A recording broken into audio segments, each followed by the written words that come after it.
बिस्मिल्लाहिर्रहमानिर्रहीम, अस्सलाम वालेकुम। नूरुल्लाह आपकी खिदमत में हाजिर है। आज पाकिस्तान के मुस्तकबिल के दो वज़ीर आज़म हमारे सामने टीवी पर बैठे हुए थे, मीडिया के सामने बैठे हुए थे, यानी नवाज़ शरीफ और मरीम नवाज़। और वो जो कल 2 दिन पहले आर्मी चीफ़ ने जिस तरह मैसेज इज़ क्लियर बताया था, उसी तरह आज नवाज़ शरीफ आए और उनका मैसेज क्लियर था कि हमारा निज़ाम इंसाफ ठीक नहीं है, हमारे लोगों को इंसाफ नहीं मिलता। और उसमें वो मिसाल अपनी बयान कर रहे थे। उन्होंने जो अपने दुखड़े सुनाए हैं, जो अपने रोने रोए हैं, वो असल में हमारे माशरे की एक इज्तमाई तस्वीर हमारे सामने आ रही थी कि इस मुल्क का 3 मरतबा का साबिक वज़ीर आज़म जो है वो इंसाफ नहीं हासिल कर सकता अदालत से। उसके खिलाफ एक डिसीजन होता है, पता नहीं कहाँ डिसीजन होता है, और फिर जजेस को बताया जाता है कि अगर आपने इंसाफ किया, अगर आपने उसको छोड़ दिया तो हमारी कितने सालों की मेहनत ज़ाया हो जाएगी। तो ये वो दुख है जो नवाज़ शरीफ सुना रहे थे कि उन्हें किस तरह से फिर निकाला गया था। और उसके साथ साथ जाहिर है मसाइल तो हमारे मुल्क में है ना, लोगों को इंसाफ नहीं मिलता है। आम आदमी का भी जो मुकदमा है वो कई कई साल, कई कई दहाइयाँ गुजर जाती हैं, उसकी कई कई नस्लें गुजर जाती हैं और उन्हें इंसाफ नहीं मिलता। लोग बूढ़े हो जाते हैं, इस दुनिया से चले जाते हैं, नेक्स्ट जनरेशन और फिर नेक्स्ट जनरेशन, वो सारा सिलसिला चलता रहता है। हमारे अदालतों में मुकदमात के ढेर लगे हुए हैं और वो बढ़ती जा रही है तादाद, लोगों को इंसाफ नहीं मिलता है। हमारी अदालतों में जजेस की असामियाँ खाली पड़ी हुई हैं, पूरी नहीं होती हैं। पता नहीं किसका उसमें क्या इंटरेस्ट है कि वो जजेस की असामियाँ पूरी नहीं करते हैं। भाई अगर असामियाँ पूरी होंगी तो काम हो जाएगा, वो उनके मुकदमात सुने जाएंगे। लेकिन यहाँ तो अजीब सा वो सुनने को आती है ना बातें कि मखसूस बेंच बनना होता है और पता नहीं क्या क्या, ये सारी बातें। बहरहाल ये मसाइल तो अपनी जगह चल रहे हैं। नवाज़ शरीफ साहब ने ये जो दुखड़े सुनाए हैं, जो रोने रोए हैं और अपने ज़ाती मामलात, हमें ज़ाती मसाइल बताए हैं कि किस तरह से उनकी वालिदा उन्हें जेल में मिलने आती रहीं, वो बूढ़ी खातून थी, फिर वो अपनी बीमार बेगम को छोड़कर उन्हें पाकिस्तान आना पड़ा, जो कि शायद होश में भी नहीं थी, और फिर उनकी वफ़ात की इतला मिली और वो मरियम को कैसे बताना था। ये सारी चीज़ें बिल्कुल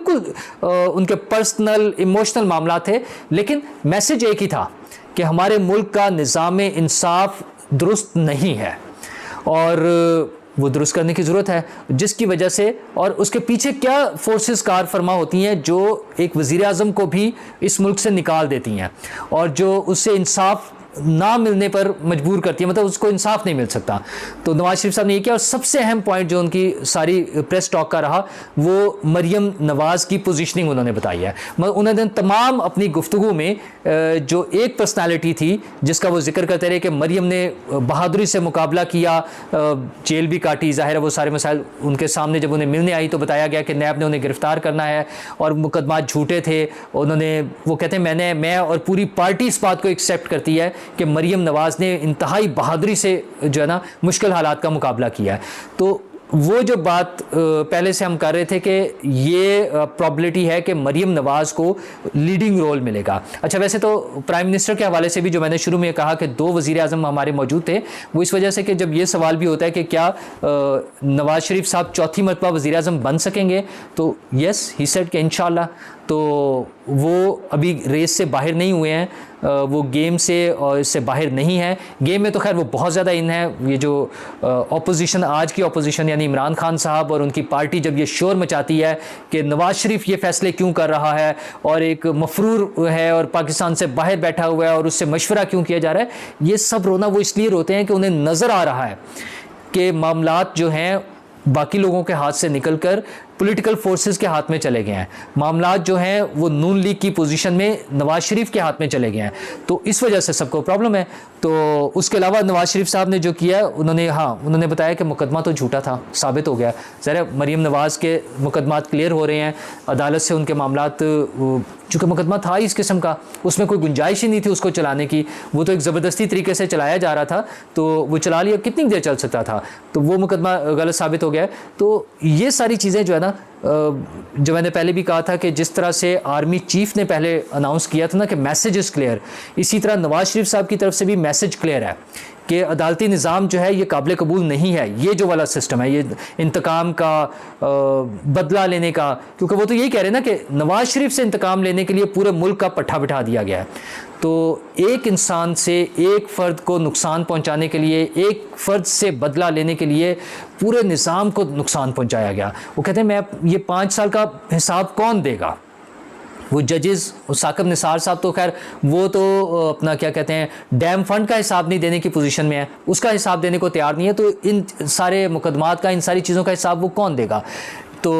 नवाज शरीफ साहब ने साथ ही इमरान खान साहब के हवाले से भी बात की, ज़ाहिर है इम्पॉर्टेंट इशू था, तो उसमें उनका यू टर्न और उनकी जो प्लानिंग्स थी, जो बताना कि करना क्या था और फिर किया क्या उन्होंने, और पाकिस्तान को माशी तौर पर कहाँ से कहाँ पहुँचा दिया, ये सारे मसाइल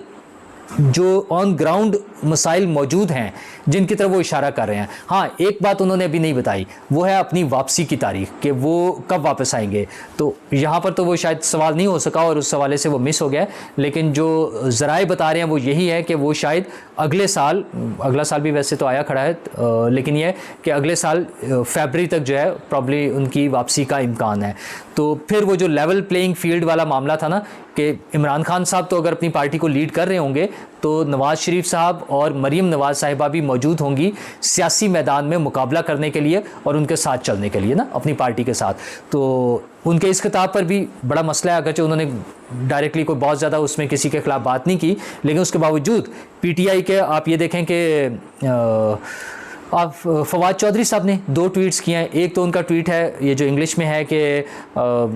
एक पाकिस्तान से मफरूर शख्स जो है वो टेलीविज़न पर बैठा हुआ है, उन्हें बड़ी तकलीफ़ है इस बात की ना। ओ भाईजान, आपके भी सबके मामलात इसी तरह से चलने हैं, केसेस इसी तरह से होने हैं, इसमें कोई ऐसा मसला नहीं है। और दूसरा जो उन्होंने अगेन मसला तो उन्हें नवाज़ शरीफ से है ना, तो नवाज़ शरीफ ही के बारे में उनके जो रोने हैं, जो उनके मसाइल हैं, वो वही हैं जो मैंने पहले जिक्र किया ना, कि उन्हें प्रॉब्लम यह है कि ये सारी चीज़ें नवाज़ शरीफ के हाथ में क्यों चली गई हैं। जो इमरान खान साहब भी बार बार बात करते हैं कि मैंने इनका लगाया हुआ आर्मी चीफ़ नहीं एक्सेप्ट करना, तो हजूर वाला आर्मी चीफ़ भी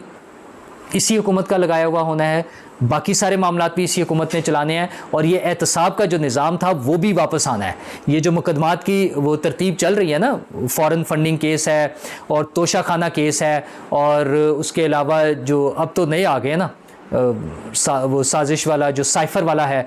ऑडियो लीक्स जो आ गई हैं, उस पर इतना स्टफ़ है, इतना सारा कंटेंट मौजूद है, इमरान खान साहब की बातें, फिर मलिक रियाज साहब वाला केस। बार बार मैं हर रोज़ आपको याद दिलाता हूँ कि सबसे स्ट्रॉन्ग जो केस है जिस पे सज़ा मिलने का चांस होगा इमरान खान साहब को, वो होगा मलिक रियाज साहब वाला केस, क्योंकि 50 अरब रुपए का केस है, 50 अरब रुपए जो बरतानिया ने वापस किए और खान साहब खा पी गए हैं, तो उसका जवाब तो देना पड़ेगा। ये अब हुकूमत के हाथ में है कि यहाँ पर वो कितना ढील दिखाते हैं। लेकिन इमरान खान साहब ने भी जो अपना वो सारा प्लान किया हुआ ना, कि धरना और लॉन्ग मार्च और घेराव करना, ये सारी चीज़ें, तो उसके लिए हुकूमत ने अपने तौर पे तैयारी का बार बार ऐलान तो कर रही है हुकूमत, लेकिन हुकूमत को इस बारे में कोई सीरियस अटेम्प्ट करनी पड़ेगी